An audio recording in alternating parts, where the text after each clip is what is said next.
this is close to like, wow. What's up guys, and welcome. You are watching Fazi Fitness. So let's start this video with Samson Dauda, who is now 8 days out of this year's Miss Olympia. And this is gonna be his 3rd consecutive Miss Olympia. So some of you guys think that I am kinda biased now, because I am working with hostile supplements. Well, for those of you guys who have been following me for quite some time, you know I have always appreciated Samson Dauda, and I always talk about things the way they are. So listen to what Jay Cutler, the 4 times Miss Olympia, have to say about Samson Dauda after watching him win this past weekend in France. I just think he's tighter. He's a little bit tighter, His waist is down, and that just makes his proportions that much big. His arms are bigger in the front double. Definitely more separation hamstrings. I mean, he needs to be 10% better than normal to catch the judge's eyes, and he is well on his way to exceeding that right now. So Samson had bigger arms, way better midsection control. His waistline was looking smaller than ever. His back was looking considerably improved, especially that back lat spread. That was looking so incredible. And like I mentioned right after that show, that we should take this as a 2 weeks out physique update of Samson. And how can he not get better from that point onwards? And the man has still got 8 more days to beat that Arnold UK package, which a lot of people think was his all-time best throughout his career. And that is the physique that Samson Dauda needs to beat for this upcoming Miss Olympia. Now still, I have to say, we do not know whether the best of Samson is gonna win against guys like Hadi Choopan or Derek Lansford. But he was second behind Hadi Choopan at this year's Arnold, both in UK as well as in Ohio. But the fact that he was able to present a far better package at the Arnold UK compared to the Arnold Ohio, the whole bodybuilding world really appreciated that, and so did the judges. And that was one hell of an accomplishment. So Samson was top 3 last year at the Olympia. And if he comes in improved in every aspect, the top 3 might remain the same as they were last year.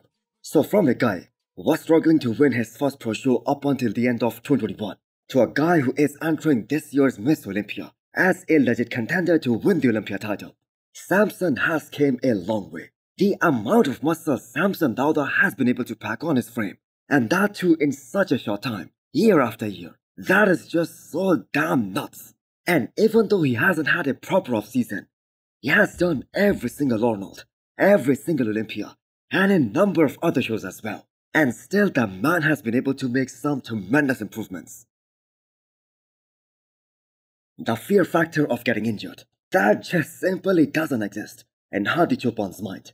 He is 8 days out of this year's Miss Olympia, and loading up plates on that bell-loaded squats machine until there is just no more room.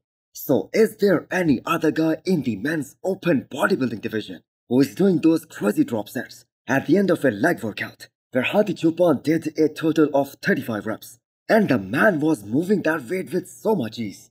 And I 100% think that he could have gone heavier if there was any more room for the plates. So the question is, how do you catch a guy who trains like his life depends on it? So can Hadi Choopan come in improved compared to what we saw at this year's Arnold, especially the one in Columbus? Well, the thing is, there wasn't a lot of room for the improvements, especially when it comes to conditioning. He was absolutely spot on. I mean, that peak was absolute perfection.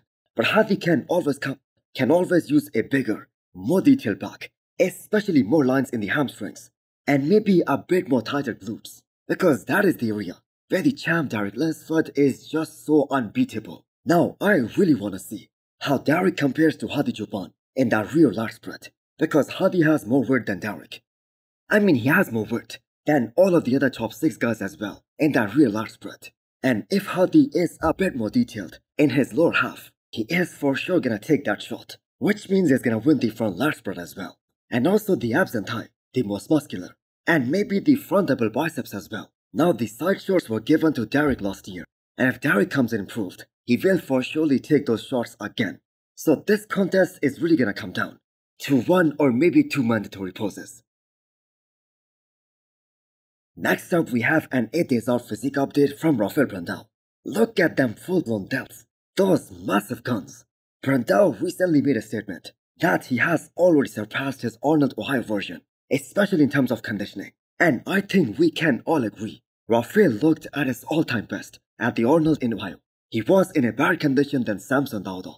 And the moment he walked out on that stage, we all knew right there and then that man is gonna be at least top 3 in that contest. And that he was. So he is super confident that he's sharper, more detailed, and more separated than Ohio. But at the same time, the great thing is that he looks big and full as a house, while still on low carbs.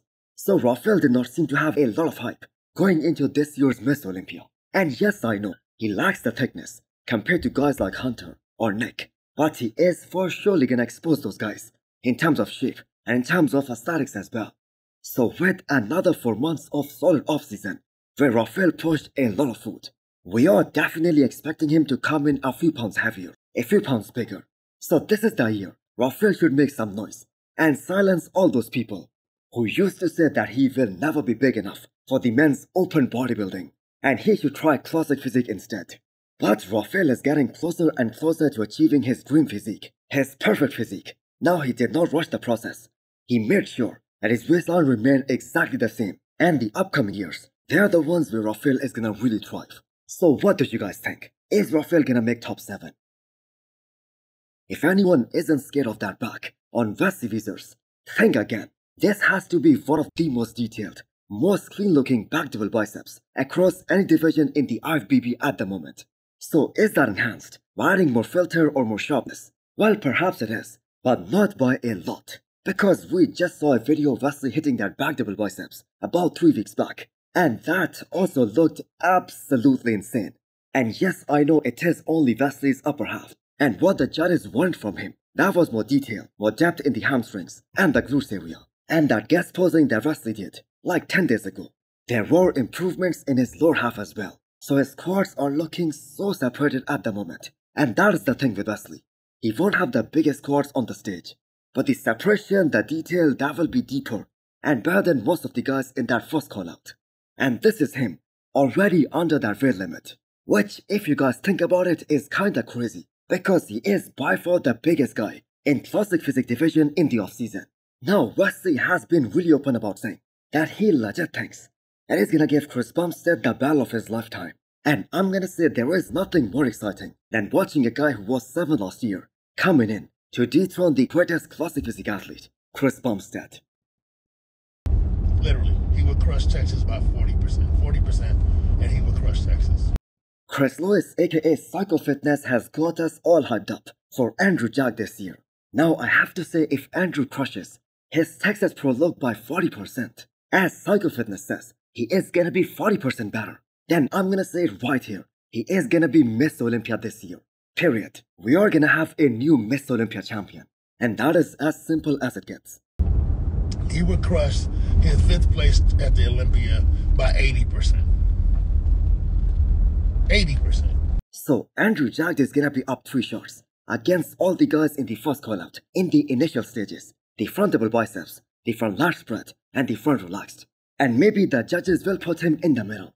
Now how confident Psycho Fitness must have been to say that his personal favorite shot on Andrew Jack right now, that is his back double biceps.